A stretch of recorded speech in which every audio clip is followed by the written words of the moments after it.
Alright, so I don't normally do videos, I just take pictures, but you gotta see this one to understand it. A couple years ago I got into woodworking and I needed a marking gauge, so I made this one. But you can see how much the beam wiggles in this marking gauge. Okay, yeah, that sucks. So 3 years later, I made this one. And let's see if I can get it in here without shaking the camera around too dang much.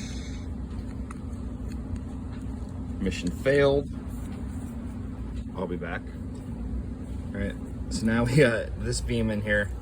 You can see it doesn't move, it doesn't wiggle.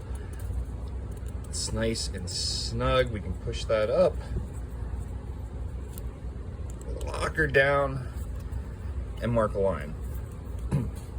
What's the point? The point is, I knew I wasn't good enough to make a tool 3 years ago.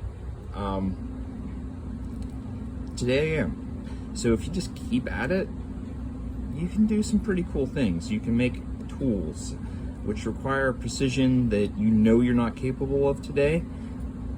If you keep going, you will be capable of that precision, and that's pretty cool.